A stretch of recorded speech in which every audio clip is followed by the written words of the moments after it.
C'est la partie 2, on parle des fraises Freewood direct.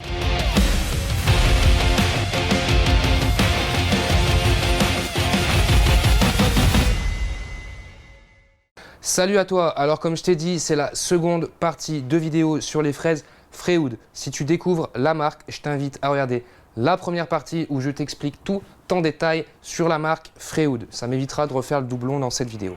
Je vais rentrer dans le vif du sujet et direct, ces fraises Freewood, c'est une merveille. Franchement, c'est de la bombe. Voilà, c'est tout pour moi. Pense à ta... C'est un peu court là quand même comme vidéo. T'es sûr? Moi j'aurais embrayé un peu quoi parce que c'est chaud quoi. Mode jamais activé? En mode jamais activé, en mode parle-moi de cette fraise quoi. Allez, on y va. Alors, premièrement, à quoi ça sert une fraise? Alors avec, tu pourras faire du fraisage, du perçage, du surfaçage et du profilage. Et plein d'autres choses. Et ça sur différents matériaux. Comme pour les lames, Freewood a un catalogue hyper fourni, encore plus pour les fraises. Ils ont 650 références. Ça commence à faire, non? Alors je te l'ai dit, tu pourras l'utiliser sur différents matériaux.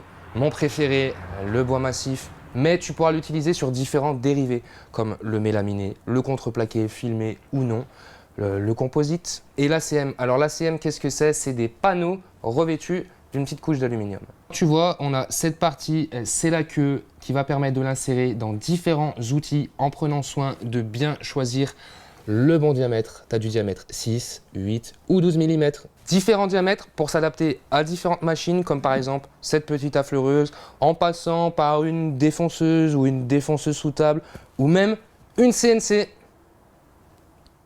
Alors tu vois, moi j'utilise ces fraises sur cette affleureuse, elle est bien parce que tu peux utiliser des fraises à queue de 6 ou de 8 mm, et elle est bien parce que tu vois, de cette affleureuse, tu peux en faire une défonceuse en changeant simplement l'embase. Si ça t'intéresse, j'ai une vidéo dédiée à cette machine, je te la mets juste ici. Revenons à nos fraises. Donc comme je t'ai dit, là c'est la queue de la fraise. Ici, la partie en rouge, ça va être le corps de la fraise où il est brasé dessus le tranchant en carbure. Donc tu vois, on a des modèles classiques comme celle-ci et un petit peu plus travaillé avec ce roulement. Je t'expliquerai tout à l'heure à quoi ça sert. Et dernière petite chose, tu vois sur la queue, on a ce petit repère qui va t'indiquer la profondeur à insérer dans la pince de ta défonceuse. Et ça, c'est bien pour la sécurité, au moins tu es sûr de l'avoir mis correctement. Donc tu vois, sur la queue, on a également toutes les informations sur la fraise, le diamètre, la forme, tout est marqué dessus, comme sur l'emballage. Tu as même le petit dessin du profilé. Pas mal, non? Ce qui va faire la diff sur ces fraises, premièrement, c'est le tranchant réalisé par Freud. C'est un alliage nommé TICO. TICO pour titane cobalt. Alors cet alliage, il offre un tranchant durable et efficace. Il est brasé sur le corps de la fraise du même procédé que pour les lames avec une brasure trimétal. Autre chose qui va faire la diff, c'est ce revêtement rouge. Non, c'est pas esthétique. À quoi ça va servir alors? Tout pareil que les lames, revêtement Permashield qui va favoriser la glisse. Donc, si ça glisse mieux, ta machine, elle force moins. Si tu utilises du résineux, la résine ne va pas adhérer sur ta fraise. Tu auras moins d'échauffement sur le bois, donc moins de risque de brûlure. On parle, mais maintenant on va faire quand même 2-3 tests avec différents types de fraises sur différents essences de bois. Bien sûr, tu penses à tes équipements de protection. Pense aussi à tes poumons, tu branches un aspirateur sur ton affleureuse et tu peux également penser à ce type de filtre pour ton atelier. J'ai fait une playlist spéciale anti-poussière pour préserver tes poumons. Si tu veux la regarder, c'est juste ici. Et petite précision, quand tu utilises ce genre de machine, tu ne vas pas venir faire le bourrin et en une passe rentrer dans le bois comme ça. Tu viens progressivement jusqu'à avoir le résultat escompté pour ta sécurité. Par exemple, si là tu voulais usiner l'intérieur de ce cercle, tu vas le faire dans le sens des aiguilles d'une montre. Mais si tu voulais usiner l'extérieur de ce bout de bois là, tu le fais dans le sens inverse des aiguilles d'une montre. Merci, merci. On va faire quelques chanfreins, un peu d'affleurage et un petit peu de rainurage.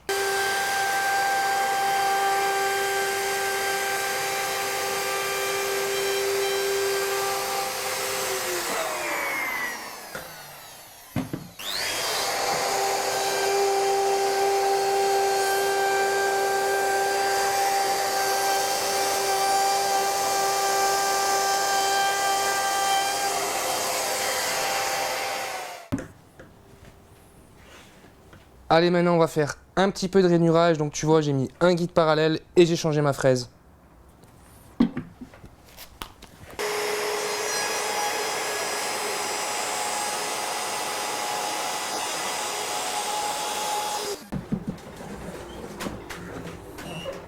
Vous voyez la coupe, elle est nickel, les arêtes sont bien lisses, franchement, parfait. Petit bilan très rapide, alors comme sur chaque produit, comme sur chaque marque, il y a toujours des axes d'amélioration envisageables. Là, je pense que le prix, pour certains, sera un frein, mais quand tu vois le rapport qualité-prix, franchement, réfléchis bien. Le vrai point à améliorer, selon moi, ce sera leur réseau de distribution. Alors, en fouinant bien sur Internet, si tu cherches une référence particulière, en fouinant bien, tu la trouveras, mais ça reste parfois compliqué. Et en boutique physique, il n'y en a pas énormément.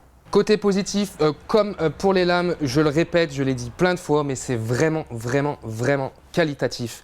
Et tu as un choix immense, donc tu es obligé de trouver ton bonheur. Si vous avez des questions, n'hésitez pas en commentaire, je me ferai un plaisir de vous répondre. Maintenant, faites-moi plaisir, mettez un petit pouce bleu et pensez à vous abonner si ce n'est pas déjà fait. Merci à tous et à bientôt.